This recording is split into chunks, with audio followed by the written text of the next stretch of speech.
With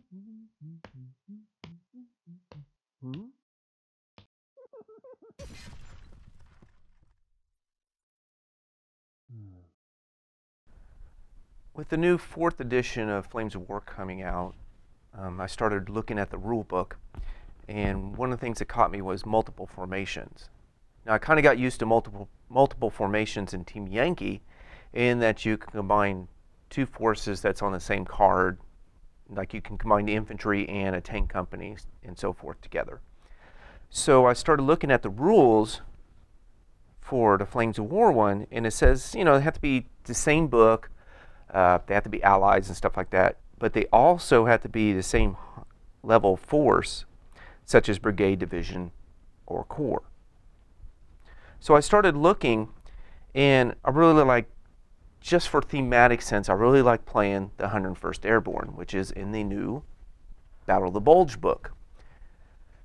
So I was looking, and they're an infantry company. So I figured I had to keep it at a company level or less from what I could figure on this.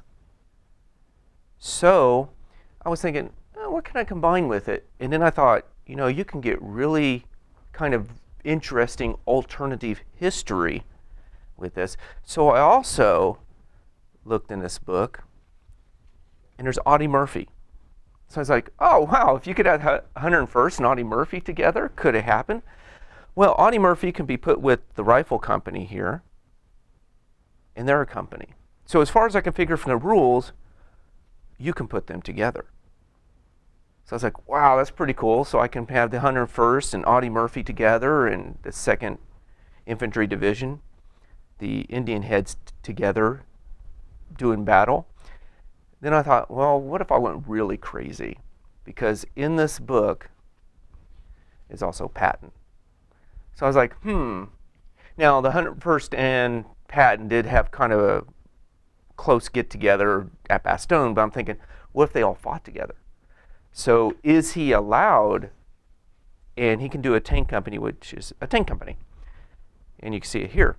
So I was like, can you do it, just to say you can do it? Because I don't think you'd really want to play a game with this unless you're just having a fun time. So I did the points, and you can see it here, the Parachute Rifle Company. I put every warrior they had. I mean, you got Spears and Winters and Lipton, Rowe, the Toccoa Sergeants, of course, and Shifty. And just about the bare minimum, and that came out to 665 points. Now I'm pretending like, could you play a 1,515 point game, which is the current level that Late War is being played.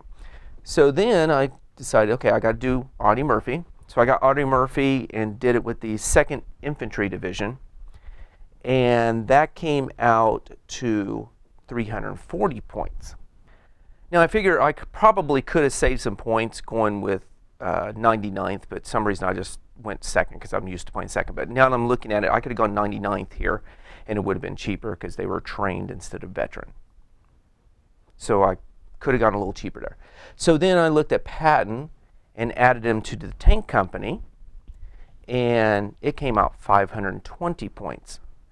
So when I added it all up, it was 1,525 points for everything. So that's 10 points over what is allowed.